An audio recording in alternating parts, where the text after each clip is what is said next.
Hello everyone, I am Damayanti. Welcome to my YouTube channel. एवं मु आलोचना करी मो सत्यधर्मा कहूँ चंद्रशेखर रथ। क्वेश्चन नंबर 1, सत्य और धर्मंकर मृत्यु नाही। मु सत्यधर्मा कहूँ प्रबंधर विचार कर। ओडिया प्रबंध साहित्य जड़े उज्ज्वलतम प्रतिभा होउचंती श्रीजुक्त चंद्रशेखर रथ। स्वकीय शैली, सूक्ष्म अंतर्दृष्टि और मननशीलतार तांकर प्रबंध राज्य समृद्ध। मनमय तथा आत्मनिष्ठ प्रबंध रचना करी से प्रबंध साहित्य रे श्रेष्ठ स्थान अर्जन करिछंती। श्री रथंकर श्रेष्ठ प्रबंध मु सत्यधर्म कहूँ। उक्त प्रबंध रे प्राबंधिक श्री ख्रीष्टपूर्व 369 एथेन्स रे से समयर सर्वश्रेष्ठ ज्ञानी प्रज्ञ सबुठार सर्वोत्तम और सत मनीष रूपे परिचित सक्रेटिस को विषपान कराई हत्या करा जाइथिला।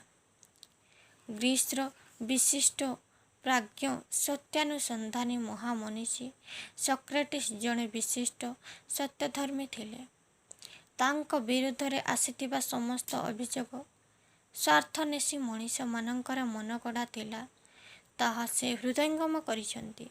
सत्यर कंठरोध କରିବାକୁ ଯାଇଥିବା ଏହି ଅଧିବାସୀ ମାନଙ୍କୁ ସେ ସତର୍କ କରାଇ ଦେଇଛନ୍ତି, ଉତ୍ତର ପୁରୁଷଙ୍କ ପାଇଁ ଯେମିତି କୌଣସି ଅନୁସୂଚନା ନ ରହୁ। ମହାଜ୍ଞାନ ସ୍ଥିତଥି ଅବିଚଳିତ ଆଶଙ୍କା ବିହୀନ କଣ୍ଠରେ ନ୍ୟାୟାଳୟର ଅଧିବାସୀମାନଙ୍କୁ ସୂଚନା ଦେଇଛନ୍ତି, ସତ୍ୟ ତାଙ୍କର ଧର୍ମ। ସତ୍ୟ କହିବା ବେଳେ କୌଣସି ଅନୁନୟ ବିନୟ କରି ପାରିବେ ନାହିଁ।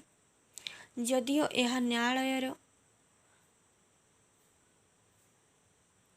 ଆଦବକାଇଦା, ସତ୍ୟ ଧର୍ମ ମାନେ ଚିରକାଳ ନିର୍ଭୀକ ଯାତନା ମୃତ୍ୟୁ ଭୟ ତାଙ୍କୁ ବିଚଳିତ କରିପାରେ ନାହିଁ। ମହାକାଳ ବକ୍ଷରେ ସେମାନଙ୍କର ମୃତ୍ୟୁ ନାହିଁ। ଏହା ହିଁ ସତ୍ୟ ଯେ ଚିରକାଳ ସତ୍ୟ ପାଇଁ ହତ୍ୟା କରାଯାଇଛି ଏବଂ ଅନନ୍ତ କାଳ ପାଇଁ ଏ ଧାରା ରହିଥିବ। ସତ୍ୟକୁ ସାମ୍ନା କରି ପାରୁ ନଥିବା ପ୍ରତିପକ୍ଷଙ୍କ ଏହା ହିଁ ଏକମାତ୍ର ପଥ।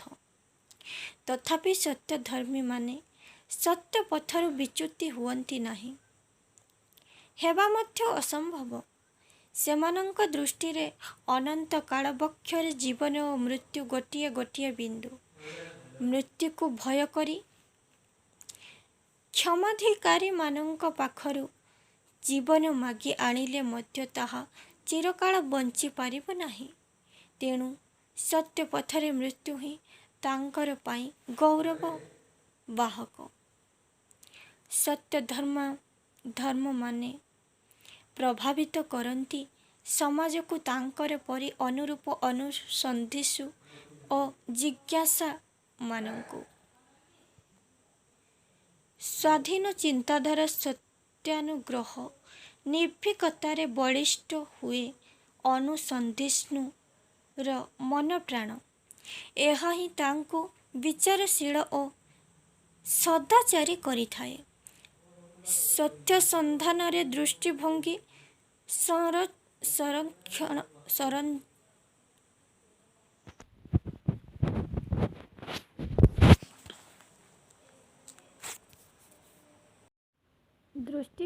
ସଞ୍ଚରଣ ହୋଇଥାଏ। ଯୁଗରୁ ଯୁଗକୁ କ୍ରମଶଃ କଳ୍ପିତ ଯୁଗକୁ ବିଶେଷତଃ ଦିଗ ଖୋଜୁଥିବା ତରୁଣମାନେ ଉପଯୁକ୍ତ ଦିଗ୍ଦର୍ଶନ ପାଇଲେ ନିଷ୍ଠାର ସହିତ ସତ୍ୟକୁ ଖୋଜିବା ଆରମ୍ଭ କରିଥାନ୍ତି। ଅନ୍ତର୍ମୁଖୀ ଚେତନା ମାଧ୍ୟମରେ ଶୁଣିବାକୁ ଆରମ୍ଭ କରନ୍ତି ବିବେକର ବାଣୀ। ସକ୍ରେଟିସ୍ ସେହି ଯୁବକମାନଙ୍କୁ ସଠିକ୍ ଦିଗର ଠିକଣା ବତାଇ ଦେଇଥିବାରୁ ରାଜରୋଷର ଶିକାର ହୋଇଛନ୍ତି। ସତ୍ୟ ଧର୍ମମାନେ ସ୍ୱଭାବ ସୁଲଭ ପ୍ରବାହିତ ନଦୀର ସ୍ରୋତ। ସାମ୍ନାରେ ସତ୍ୟ ଅନ୍ୱେଷଣର ବିଶାଳ ରହସ୍ୟମୟ ସାଗର। ସେହି ସାଗର ଉଦ୍ଦେଶ୍ୟରେ ସେ ତଲ୍ଲୀନ ହୋଇଥାନ୍ତି। ରହିଥାନ୍ତି ବା ତଲ୍ଲୀନ ହୋଇଥାଏ। ତାର ସତ୍ୟ ସନ୍ଧାନ ପଥରେ କେହି ଯଦି ନିଜକୁ ବିପଦାପନ୍ନ ଭାବେ, ସେଥିରେ ତାର ଆୟତ ନଥାଏ, କାରଣ ସେ ଆବେଗରୁ ମୁକ୍ତ। ସାମୟିକ ଆବେଗର ବଶବର୍ତ୍ତୀ ହୋଇଥିବା ସଂକୀର୍ଣ୍ଣ ମନା ସ୍ୱାର୍ଥନ୍ୱେଷୀ ମାନେ ସତ୍ୟର ସନ୍ଧାନ କରିପାରିବେ ନାହିଁ। ନିଜର ସ୍ୱାର୍ଥ ପାଇଁ ସମାଜ ଦେଶ ଜାତିକୁ ଅନୁଗତ ଅନ୍ଧ ସ୍ତାବକ କରି ରଖିଥାନ୍ତି।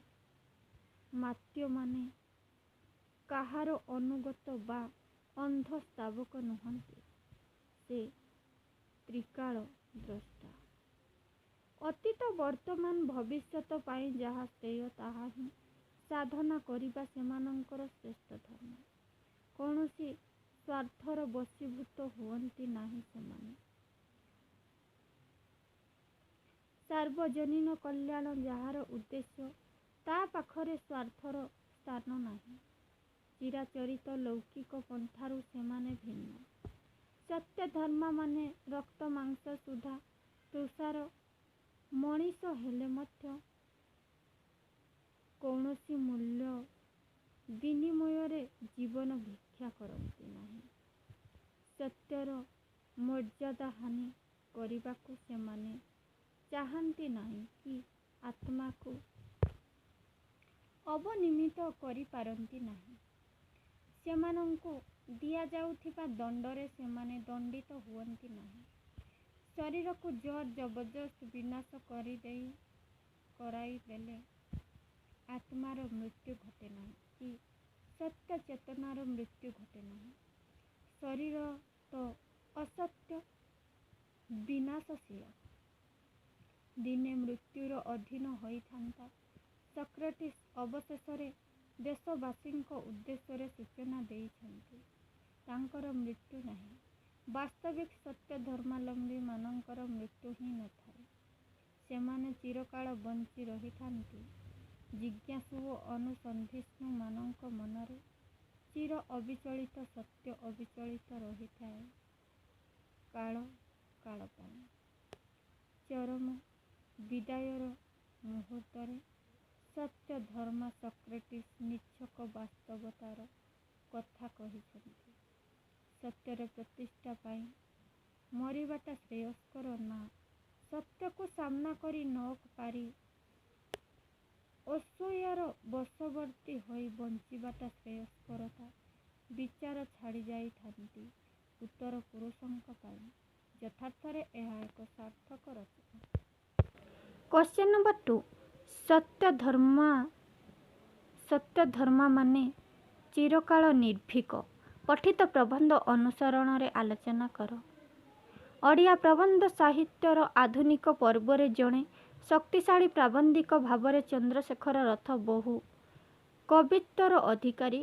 ରମ୍ୟ ରଚନା ବା ବ୍ୟକ୍ତିନିଷ୍ଠ ପ୍ରବନ୍ଧ ରଚନା କରିବାରେ ସେ ସିଦ୍ଧହସ୍ତ। ତାଙ୍କ ପ୍ରବନ୍ଧରେ କବିର ହୃଦୟ ଭାବୁକର ଉଚ୍ଚ ଚିନ୍ତାଶକ୍ତି, ପଣ୍ଡିତର ପ୍ରଜ୍ଞା ଓ କୁଶଳୀ କଳାକାରର କଳା ନୈପୁଣ୍ୟ ଏକତ୍ର ସହାବସ୍ଥାନ ଦେଖିବାକୁ ମିଳେ। ଗଭୀର ବୁଦ୍ଧିଦୀପ୍ତ ଭାବ କଳ କଳ ଛଳ ଛଳ ଗିରି ଝରଣା ପରି ଝରି ଆସେ, ପାଠକ ମନ ଓ ହୃଦୟକୁ ସିକ୍ତ କରେ। ତାଙ୍କ ରଚିତ ମନ ଅରଣ୍ୟ, ଅଶ୍ରୁତ ସ୍ୱର, ଏ ଯେଉଁ ପୃଥିବୀ, ଦୃଷ୍ଟି ଓ ଦର୍ଶନ ଆଦି ପାଠ କଲେ ଏହା ଜଣାପଡ଼ିଥାଏ କେବଳ ଜଣେ ହୃଦୟ ସର୍ବସ୍ୱ ପ୍ରାବନ୍ଧିକ ନୁହନ୍ତି, ଔପନ୍ୟାସିକ ଓ ଗାଳ୍ପିକ ଭାବରେ ତାଙ୍କର କୃତିତ୍ୱ ଅସାଧାରଣ। ମୁଁ ସତ୍ୟଧର୍ମା କହୁଛି ପ୍ରବନ୍ଧଟି ଆତ୍ମକଥନ ଶୈଳୀରେ ରଚିତ ଏକ ମନ୍ମୟ ପ୍ରବନ୍ଧ, ଯେଉଁଥିରେ ଜଣେ ନିର୍ଭୀକ ସତ୍ୟାନୁସନ୍ଧାନୀର ମାର୍ମିକ ଆତ୍ମକଥା ରହିଛି। ଯୁଗେ ଯୁଗେ ସାଧାରଣ ମାନବ ସମାଜରେ ଏଭଳି ଅସାଧାରଣ ମହାମନୀଷୀମାନଙ୍କର ଆବିର୍ଭାବ ହୁଏ, ଯେଉଁମାନେ ମଣିଷର ଚିନ୍ତା ଚେତନା କର୍ମଧାରାରୁ ପରିବର୍ତ୍ତିତ କରିବାର ଶକ୍ତି ରଖିଥାନ୍ତି।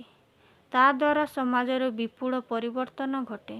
କିନ୍ତୁ ସମାଜରେ ଏପରି କିଛି କାଳ ଲୋକ ଥାନ୍ତି ଯିଏକି ଏହି ଅସାଧାରଣଙ୍କ କାର୍ଯ୍ୟବଳୀ ଯୋଗୁଁ ତା ସ୍ୱାର୍ଥରେ ବାଧା ଘଟେ। କିନ୍ତୁ ସମାଜରେ ଏପରି କିଛି କାଳ ଲୋକ ଥାନ୍ତି ଯିଏ ଏହି ଅସାଧାରଣ କାର୍ଯ୍ୟବଳୀ ଯୋଗୁଁ ତା ସ୍ୱାର୍ଥରେ ବାଧା ଆସୁଥିବାର ଅନୁଭବ କରି ପ୍ରତିହିଂସା ପରାୟଣ ହୋଇ ଉଠନ୍ତି ଏବଂ ସମୟ ସୁବିଧା ଖୋଜି ବୁଲନ୍ତି। ତାହାର ପ୍ରଭାବ, ତାହାର ପ୍ରତିବାଦ ନିର୍ଯାତନାର ଶିକାର ହେବାକୁ ପଡ଼ିଥାଏ। କେବଳ ନିର୍ଯାତନା ନୁହେଁ, ବରଂ ମୃତ୍ୟୁଦଣ୍ଡ ଦେଇ ଏମାନେ ନିଜର ନିରାପତ୍ତାକୁ ହିଁ ଖୋଜୁଥାନ୍ତି। କାଳେ କାଳେ ଏହି ଘଟଣା ପୁନରାବୃତ୍ତି ହୋଇ ଆସିଛି। ପ୍ରାବନ୍ଧିକ ଶ୍ରୀରଥ ଇତିହାସର ଅମଳିନ ଘଟଣାବଳୀକୁ ରୂପାୟିତ କରିଛନ୍ତି ଏହି ପ୍ରବନ୍ଧରେ। ସେହି ଐତିହାସିକ ଅନ୍ତିମ ଲଗ୍ନ ଖ୍ରୀଷ୍ଟପୂର୍ବ 399ରେ ବିଶ୍ୱର ସର୍ବୋତ୍ତମ ପ୍ରାଜ୍ଞ, ସର୍ବଶ୍ରେଷ୍ଠ ଜ୍ଞାନୀ ଓ ସର୍ବାଧିକ ସତ୍ୟଧର୍ମ ମଣିଷଟିକୁ ବିଷପାନ କରାଇ ହତ୍ୟା କରାଇଥିଲା। ହତ୍ୟାର ଅବ୍ୟବହିତ ପୂର୍ବରୁ ତାଙ୍କୁ ବନ୍ଦୀ କରି ରଖାଯାଇଥିଲା। ତଥାକଥିତ ମଣିଷମାନଙ୍କର ମନଗଢ଼ା ଅଭିଯୋଗରେ ଯେଉଁମାନେ ଏ ମୃତ୍ୟୁଦଣ୍ଡର ନିୟାମକ, ସେମାନେ ନିଜର ନିରାପତ୍ତା ପାଇଁ ଏଭଳି ଜଘନ୍ୟ ବର୍ବର ଘଟଣା ଘଟାଇ ସତ୍ୟର କଣ୍ଠରୋଧ କରିଥିଲେ। ସେହି ବିଶିଷ୍ଟ ବ୍ୟକ୍ତି ଜଣକ ଥିଲେ ମହାପ୍ରାଜ୍ଞ ସକ୍ରେଟିସ୍। ବନ୍ଦୀଗୃହର ବିଚାରାଳୟରେ ନ୍ୟାୟାଧୀଶକାରୀଙ୍କ ସାମ୍ନାରେ ତାଙ୍କ ସମ୍ବନ୍ଧରେ ଆସିଥିବା ଅଭିଯୋଗଗୁଡ଼ିକ ତର୍ଜମା କରି ଚରମ ସତ୍ୟକୁ ଅବତାରଣ କରିଛନ୍ତି ସକ୍ରେଟିସ୍। ଏହାର ଅନ୍ତିମ ଫଳାଫଳ ସେ ଜାଣିଥିଲେ ମଧ୍ୟ ଅତ୍ୟନ୍ତ ନିର୍ଭୀକ ଭାବରେ ସେ ସବୁର ଉପସ୍ଥାପନ କରିଛନ୍ତି।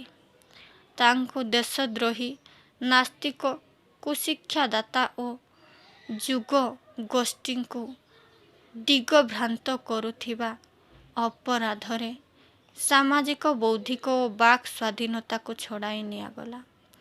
ପୁଣ୍ୟଶ୍ଳୋକ ମହାମନୀଷୀ ସକ୍ରେଟିସ୍ ସାଧାରଣ ବନ୍ଦୀଟିଏ ପରି ଜୀବନ ବିତାଇଥିଲେ।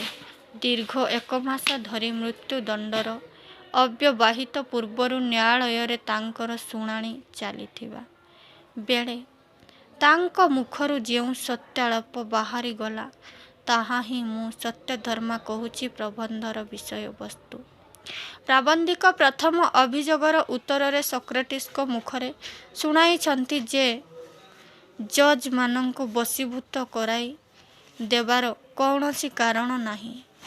ଯେହେତୁ ସେ ବୃଦ୍ଧ, ତାଙ୍କର ପାଳିତ ଅବୟବ କଣ୍ଠରେ ରୁକ୍ଷତା, ତେଣୁ ଏ ବୟରେ ବାଗ୍ନି ଦେବାର କୌଣସି କାରଣ ନାହିଁ।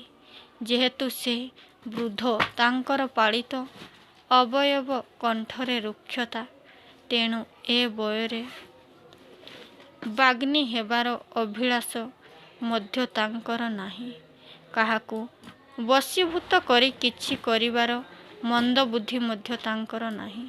ସତ୍ୟଦ୍ରଷ୍ଟା କରିବାକୁ ଯାଇଥିବା ଏହି ଅଧିକାରୀମାନଙ୍କୁ ସେ ସତର୍କ କରାଇ ଦେଇଛନ୍ତି, ଉତ୍ତର ପୁରୁଷଙ୍କ ପାଇଁ ଯେମିତି କୌଣସି ଅନୁଶୋଚନା ନ ରହୁ।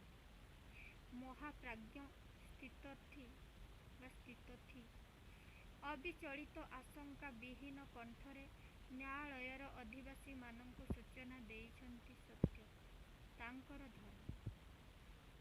ସତ୍ୟ କହିବା ବେଳେ କୌଣସି ଅନୁନୟ ବିନୟ କରିପାରିବେ ନାହିଁ, ଯଦିଓ ଏହା ନ୍ୟାୟାଳୟର ଆଦବକାଇଦା। ସତ୍ୟଧର୍ମାମାନେ ଚିରକାଳ ନିର୍ଭୀକ। ଯାତନା, ମୃତ୍ୟୁ ଭୟ ତାଙ୍କୁ ବିଚଳିତ କରିପାରେନି। ମହାକାଳ ବକ୍ଷରେ ସେମାନଙ୍କର ମୃତ୍ୟୁ ନାହିଁ। ଏହା ହିଁ ସତ୍ୟ ଯେ ଚିରକାଳ ସତ୍ୟ ପାଇଁ ହତ୍ୟା କରାଯାଉଛି ଏବଂ ଅନନ୍ତ କାଳ ପାଇଁ ଏ ଧାରା ରହିଥିବ। ସତ୍ୟକୁ ସାମ୍ନା କରିପାରୁନଥିବା ପ୍ରତିପକ୍ଷଙ୍କ ଏହା ହିଁ ଏକମାତ୍ର ପଥ।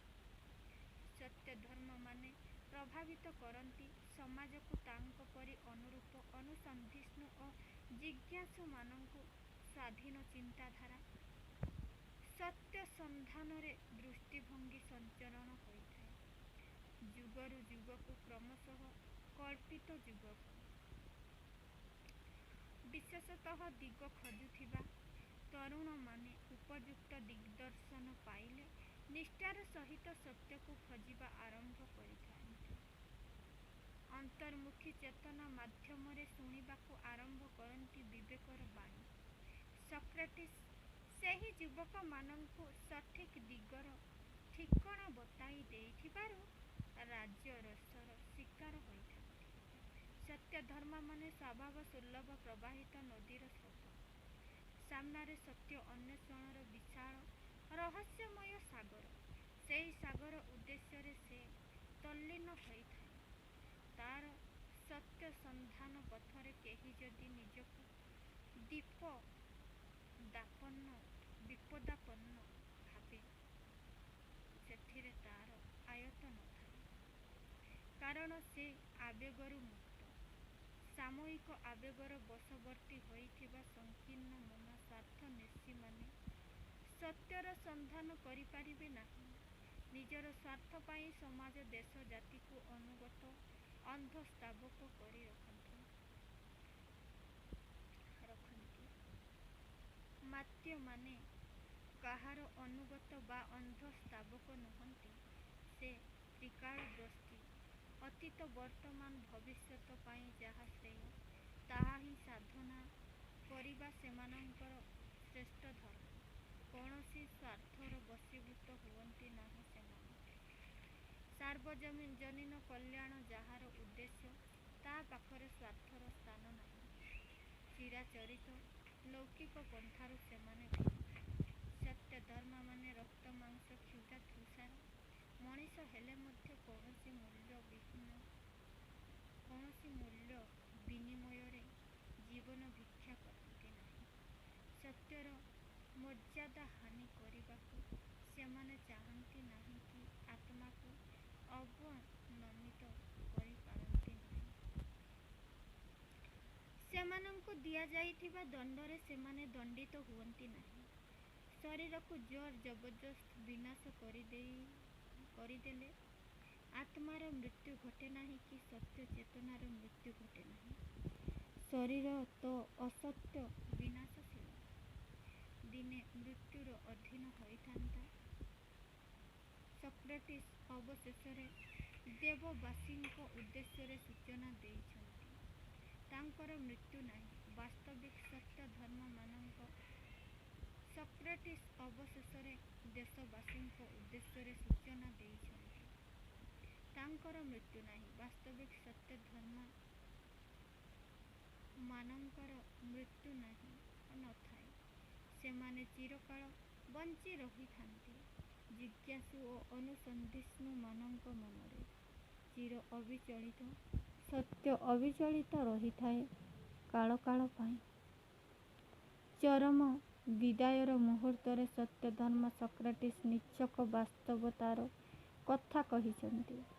ସତ୍ୟର ପ୍ରତିଷ୍ଠା ପାଇଁ ମରିବାଟା ଶ୍ରେୟସ୍କର ନା ସତ୍ୟକୁ ସାମ୍ନା କରି ନ ପାରି ଅସୂୟାର ବଶବର୍ତ୍ତୀ ହୋଇ ବଞ୍ଚିବାଟା ଶ୍ରେୟସ୍କର ତା ବିଚାର ଛାଡ଼ି ଯାଇଛନ୍ତି ଉତ୍ତର ପୁରୁଷଙ୍କ ପାଇଁ। ଯଥାର୍ଥରେ ଏହା ଏକ ସାର୍ଥକ ରଚନା। ଅନ୍ୟତମ ଅଭିଯୋଗ ଥିଲା ସକ୍ରେଟିସ୍ କୁଶିକ୍ଷା ଦେଉଛନ୍ତି, ଯୁବଗୋଷ୍ଠୀକୁ ଦିଗଭ୍ରାନ୍ତ କରୁଛନ୍ତି।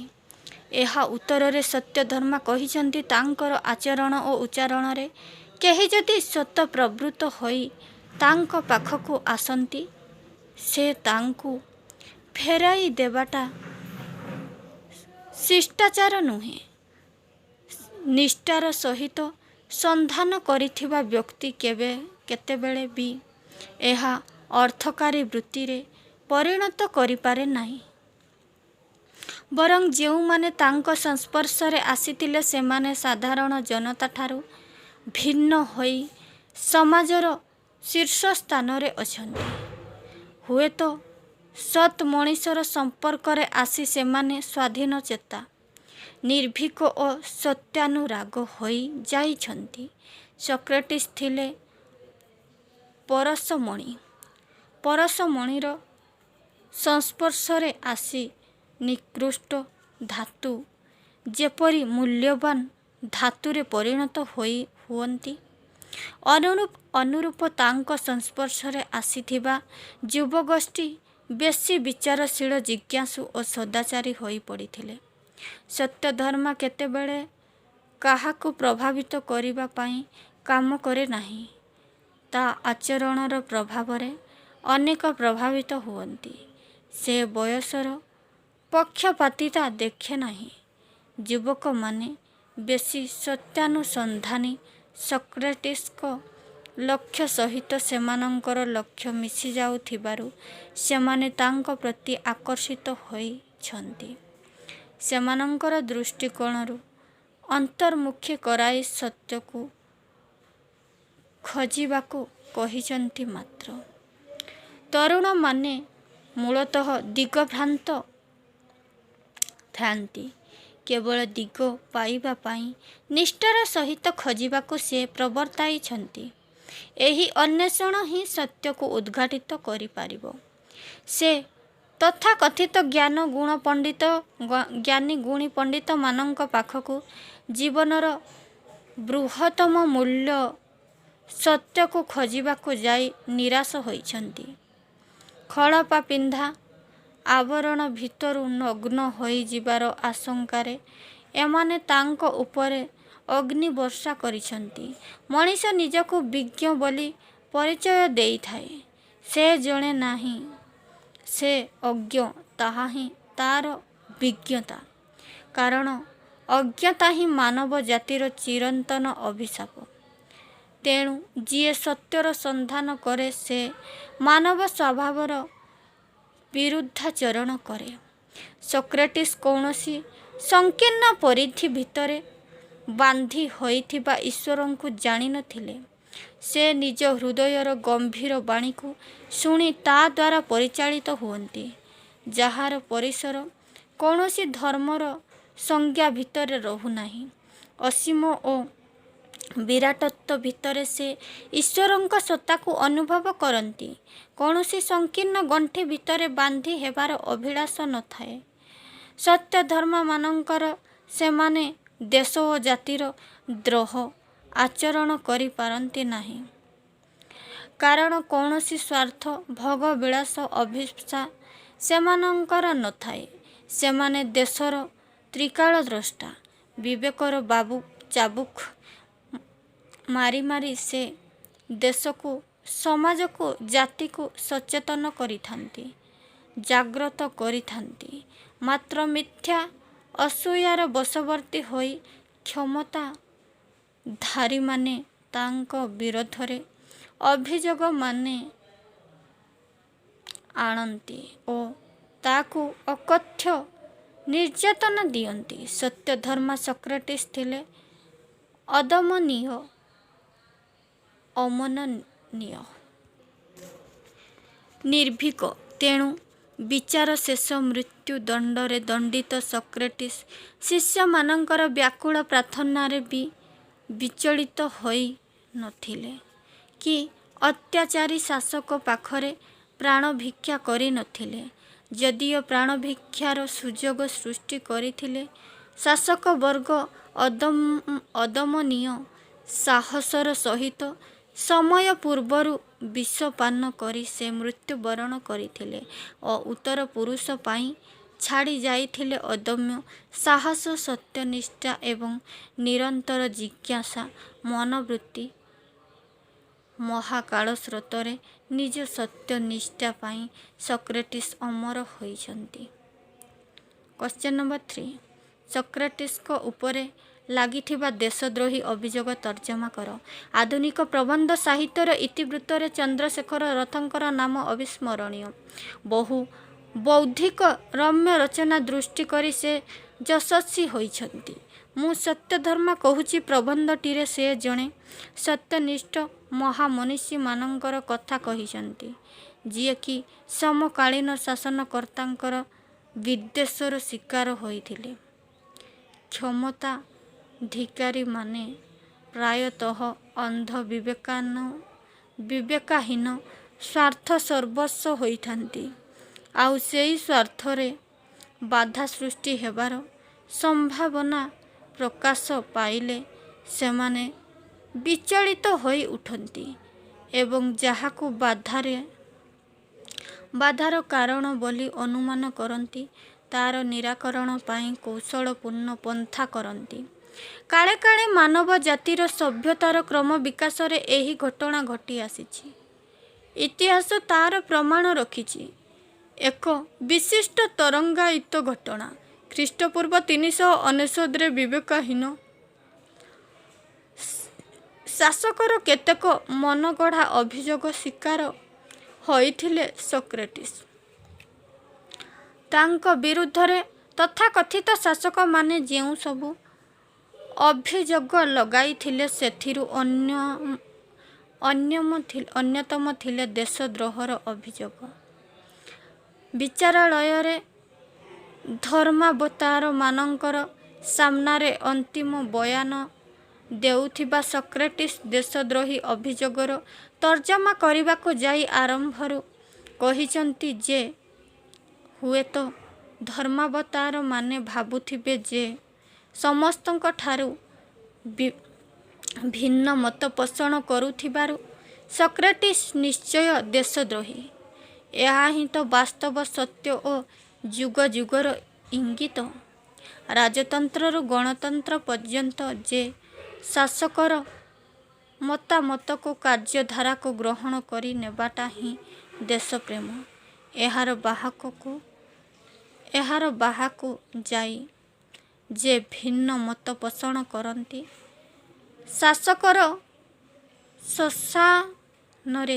ଶାସକର ଶାସନରେ ଅତିଷ୍ଠ ହୋଇ ସ୍ୱର ଉତ୍ତୋଳନ କରିବା ବା ସତ୍ୟର ଉନ୍ମୋଚନ କରିବା ପାଇଁ ଆଗେଇ ଆସିଛି ସେ ଦେଶଦ୍ରୋହୀର ଆଖ୍ୟାରେ କଳଙ୍କିତ ହୋଇଛି। ସକ୍ରେଟିସ୍ଙ୍କ କ୍ଷେତ୍ରରେ ତାହା ହିଁ ଘଟିଥିଲା। ସେ ଆରମ୍ଭରୁ ସ୍ୱୀକାର କରି ନେଇଛନ୍ତି ଯେ ନାଗରିକମାନେ ହିଁ ଦେଶର ପ୍ରତୀକ, ସେମାନଙ୍କ ସ୍ୱାର୍ଥ ହିଁ ଦେଶର ସ୍ୱାର୍ଥ, ସେମାନଙ୍କର ମତ ହିଁ ଦେଶର ମତ। ସେମାନଙ୍କର ଦ୍ରୋହ ଆଚରଣ ନିଶ୍ଚିତ ଦେଶଦ୍ରୋହ ହେବା ଯୁକ୍ତିସଙ୍ଗତ, କିନ୍ତୁ ତାଙ୍କ ସତ୍ୟାନୁସନ୍ଧାନୀ ମନ ପାଖରେ ଏହି ଆଗେ ପାଇଁ ଅବକାଶ ନାହିଁ। ଯିଏ ଅନନ୍ତ ବିଶାଳ ଲକ୍ଷ୍ୟ ନେଇ ଆଗମକୁ ଆଗେଇବ ତା ପାଖରେ ଚତୁଃପାର୍ଶ୍ୱ ଅତି ସାମାନ୍ୟ ହୋଇଥାଏ। ସେ ସତ୍ୟର ନିଷ୍ଠାରେ ଭାବାବେଗରେ ଏତେ ମୁଗ୍ଧ ହୋଇଯାଏ ଯେ ତାକୁ ସମୟ ନଥାଏ ଅନ୍ୟ କିଛି ଦେଖିବାକୁ। ପ୍ରାବନ୍ଧିକ ସକ୍ରେଟିସ୍ଙ୍କର ଏହି ଭାବନାରୁ ଅତି ସୁନ୍ଦର ଭାବରେ ବର୍ଣ୍ଣନା କରିଛନ୍ତି। ତାଙ୍କ ଭାଷାରେ ସମୁଦ୍ର ସନ୍ଧାନରେ ବହି ଯାଉଥିବା ନଦୀ କୂଳର ଭଦ୍ର ଦ୍ରୋହାଚରଣ କରେ ନାହିଁ। ତାକୁ ସମୟ ନଥାଏ ଆଖି ତୋଳି ଉଭୟ ପାର୍ଶ୍ୱରୁ ଚାହିଁ ଦେଖିବାକୁ। ସେ ଗୋଟିଏ ମାତ୍ର ଭାବନାରେ ତଲ୍ଲୀନ ଥାଏ। ତାର ସେ ସ୍ୱାଭାବିକ ପ୍ରବେଗରେ ଅନିଚ୍ଛାକୃତ ତାଡ଼ନାରେ ଯଦି କୂଳରୁ କିଛି ଧସିଗଲା ସେଥିପାଇଁ ତାର ଆୟତ୍ତ ବାଣୀ ଜ୍ଞାନୀ ବିବେକାନ ସତ୍ୟନିଷ୍ଠ ବ୍ୟକ୍ତିର ହୃଦୟରେ ଦ୍ରୋହର ସ୍ଥାନ ନାହିଁ। ନିଜ ଦେଶର କ'ଣ ସେମାନେ କୌଣସି କାଳେ କୌଣସି ଦେଶର ଦ୍ରୋହ ଆଚରଣ କରିପାରନ୍ତି ନାହିଁ? ଅନନ୍ତ କାଳ ପାଇଁ ସେମାନଙ୍କର ଶାଶ୍ୱତ ଚେତନା ପ୍ରତ୍ୟେକ ମଣିଷକୁ ପ୍ରତ୍ୟେକ ଦେଶକୁ ଆଲୋକିତ କରିଥାଏ। ସମୟର ଅନନ୍ତ କାଳ ପାଇଁ ସେମାନଙ୍କର ଶାଶ୍ୱତ ଚେତନା ପ୍ରତ୍ୟେକ ଦେଶକୁ ଆଲୋକିତ କରିଥାଏ। ସମୟରେ ସଂକୀର୍ଣ୍ଣ ପରିଧି ଭିତରେ ସାଧାରଣ ମଣିଷ ଗୋଟିଏ ଗୋଟିଏ ଯୁଗାଚାରୀ ବିନ୍ଦୁ। ସମୟ ପ୍ରତି ମୁହୂର୍ତ୍ତରେ ପୁରୁଣାକୁ ଛାଡ଼ି ନୂଆକୁ ଗ୍ରହଣ କରୁଛି। ଶାସକ ହେଉ ବା ସାଧାରଣ ଜନତା କେହି ଦେଶର ପ୍ରସାରିତ ବ୍ୟକ୍ତିତ୍ୱ ସହିତ ସମପରିମିତ ନୁହନ୍ତି। ତାର ଅବିଚଳିତ ଆତ୍ମା ସହିତ ପରିଚିତ ନୁହନ୍ତି। ଯାହା ସତ୍ୟ ତାହା ଚିରକାଳ ସତ୍ୟ। ମଣିଷ ସାମୟିକ ଆବେଗର ବଶବର୍ତ୍ତୀ। ଶାଳ ମଧ୍ୟ ଅନୁରୂପ ସେହି ଆବେଗର ବଶବର୍ତ୍ତୀ ହୋଇ ଦେଶ ପ୍ରେମର ଛଳନା କରେ। ପ୍ରକୃତରେ ସେମାନେ ସ୍ୱାର୍ଥପର। ଆବେଗର ବଶ୍ୟତା ମାନି ନିଜର ଭୋଗବିଳାସ ପାଇଁ ପରୋକ୍ଷରେ ଦେଶର ସମୃଦ୍ଧିକୁ ବିନିଯୋଗ କରନ୍ତି। ନିଜର ସ୍ୱାଚ୍ଛନ୍ଦ୍ୟ ପାଇଁ ଦେଶକୁ ବିକ୍ରୀର କରିଦେଇ ପାରନ୍ତି। ସକ୍ରେଟିସ୍ ଶାସକମାନଙ୍କ ଉଦ୍ଦେଶ୍ୟରେ କଡ଼ା ଜବାବ ଦେଇଛନ୍ତି ଯେ ସେ ଶାସକମାନଙ୍କର ଅନ୍ଧ ସ୍ତାବକ ନୁହନ୍ତି। ତେଣୁ ସେମାନଙ୍କ ଅନୁଗାମୀ ନ ହେବା ସ୍ୱାଭାବିକ। ସେ ଦେଶର ତ୍ରିକାଳଦ୍ରଷ୍ଟା। ଦେଶର ଯାହା ଶ୍ରେୟ ତାହା କରିବାକୁ ସେ ତତ୍ପର। ବାସ୍ତବିକ ସାମାନ୍ୟତମ ସ୍ୱାର୍ଥ ନ ଥିବା ସତ୍ୟ ଧର୍ମମାନେ କେବଳ ଦେଶଦ୍ରୋହୀ ହୋଇପାରନ୍ତି ନାହିଁ। ଦେଶର ଜାତିର ସାର୍ବକାଳୀନ ଉନ୍ନତି ହିଁ ସେମାନଙ୍କର ଲକ୍ଷ୍ୟ ହୋଇଥାଏ। ସକ୍ରେଟିସ୍ ଦେଶଦ୍ରୋହୀ ଶାସକମାନଙ୍କର ସ୍ୱରୂପକୁ ଉନ୍ମୋଚିତ କରିସାରିବା ପରେ ଅନୁମାନ କରିଛନ୍ତି ଏଥିପାଇଁ ତାଙ୍କୁ ମୃତ୍ୟୁଦଣ୍ଡ ହିଁ ମିଳିପାରେ। ସେଥିପାଇଁ ସେ ଭୟଭୀତ ହୋଇନାହାନ୍ତି।